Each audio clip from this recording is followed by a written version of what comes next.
Hello guys, তো আবার একটা নতুন ভিডিও নিয়ে চলে এসেছি অনেক দিন পর। আর এখন আমি রেডি হয়ে গেছি, আর আজকে হলো শনিবার।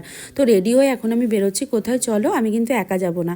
আর এখানে দেখো, এখন সোনা পাপাকে রেডি করিয়ে দিচ্ছি। শনিবারে কিন্তু সোনা পাপার স্কুল ছুটি থাকে, তাও সোনা পাপাকে ড্রেস পরিয়ে রেডি করাচ্ছি। কি কারণে অবশ্যই তোমাদেরকে জানাবো, চলো সাথে থাকো। তো এখন তো রেডি হয়ে নিচ্ছে সোনা পাপা নিজে থেকেই। আর তারপর আমরা দুজন ছেলে মা মিলে বেরিয়ে পড়েছি। এখন আছি রাস্তায়, আর প্রচণ্ড রোদ্দুর উঠেছে, গরমও লাগছে। তো তারপর আমরা হাঁটতে হাঁটতে একদম চলে এসেছি কোথায়, স্টেশনে। আর স্টেশনে এসেই ট্রেন ঢুকে গেছে। তো এখন উঠে যাব ট্রেনে। আর এখনের ট্রেন যেহেতু সকাল সকাল ট্রেন, 11টার ট্রেন, এই জন্য একটু ফাঁকা আছে। তারপর ট্রেন থেকে উঠে নেমেও পড়েছি আমরা মধ্যমগ্রাম স্টেশন। আর নেমে ওখান থেকে একদম চলে এসেছি অটো করে ছেলের স্কুলের সামনে। তো কারণ আজকে ছেলের স্কুলে মিটিং আছে। তো চলো, ছেলের স্কুলে ঢুকে গেছিলাম। তো মিটিং শেষ করে বেরিয়ে এসেছি, প্রায় অনেকক্ষণই মিটিং হয়েছে, 1টার সময় বেরিয়েছি। তো ওখান থেকে এখন যাচ্ছি আরেক জায়গায় আরেকটা কাজ মেটাতে।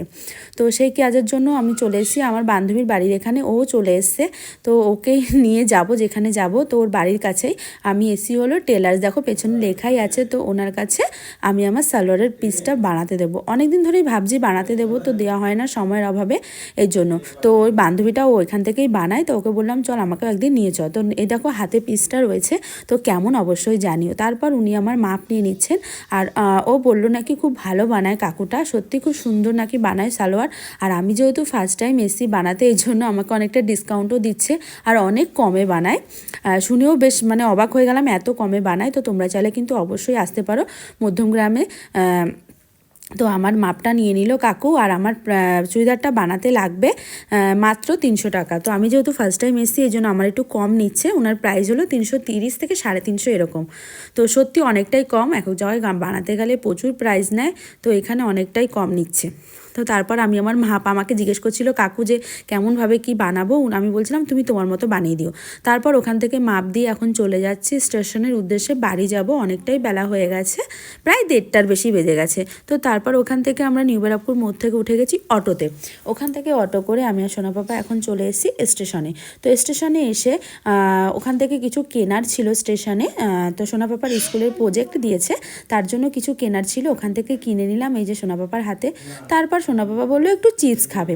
এবার কি চিপস খাবে দেখতে পাচ্ছ, যেখানে নাকি গিফট পাওয়া যায়। তো এখানে একটা চিপস দেখলো, চিপসটার নাম কি হলো, পয়সা বাজার। তো এখান থেকে এই চিপসটা নিল। আর ক্র্যাক্স বলে একটা পটেটো ক্র্যাকার, ওটাও গিফট পাওয়া যায়, সেই চিপস নেবে। ওর হলো এইসব গিফট খুব ভালোবাসে। তারপর আমি কিছুটা লেস নিলাম, নিয়ে এখান থেকে চলে এসেছি এখন প্ল্যাটফর্মের ওপরে। আর সোনা পাপা তো খুলেছে, ও বাবা, খুলেই দেখে 5 টাকার চিপসে আবার 5 টাকা গিফট পেয়েছে। বুঝতে পারছো, মানে চিপসের পয়সা উসুল হয়ে গেল আমাদের। তো চিপস কেনার পয়সাটা লাগলো না, তাই তো 5 টাকা পেয়ে গেছে। আর ও খুব আনন্দ পেয়েছে যে ও 5 টাকার চিপসে 5 টাকা। তো ওখান থেকে বাড়ি ফেরার পথ, মানে ট্রেন থেকে আমরা নেমে গেছি আমাদের স্টেশনে, সেখান থেকে যাওয়ার পথে ও যে 5 টাকা পেয়েছিল, ওই 5 টাকা দিয়ে একটা ললিপপ কিনে খেতে খেতে চলে এসেছে বাড়িতে। আর বাড়িতে এসে দেখি বান্টিও ঢুকে গেল। তো তারপর ওর হাতে দেখি দুটো অনলাইন অর্ডার করেছিল। কি অর্ডার করেছিল সেটা অবশ্যই তোমাদেরকে পরে জানাবো, দেখতেই পারবে। তারপর দুপুরবেলা যেহেতু অনেকটা লেট হয়ে গেছে, তো খেতে তো হবে। আমাদের আগের দিন আমরা রাত্রিবেলা ফ্রাইড রাইস আর চিলি চিকেন বানিয়েছিলাম, তো সেটাই কিছুটা রয়ে গেছিলো। তো ওই দিয়ে আমাদের দুপুরবেলা 3 জনের হয়ে যাবে। তো সেটা এখন গরম করতে হবে। আর বান্টি স্নান টান করে বান্টি এখন গরম করছে, আর এই যে মাইক্রো ওভেনে বসিয়ে দিচ্ছে গরম করতে। তো এখন আমরা সবাই মিলে খেয়ে নেবো। আর প্রায় 4টে বাজে, প্রচণ্ড খিদে পেয়েছে, আর পারছি না। তো তাড়াতাড়ি গরম করে নিয়ে খেয়ে নেবো। চলো আজকের ভিডিওটা এখানে শেষ করলাম। ভালো লাগলো অবশ্যই লাইক কমেন্ট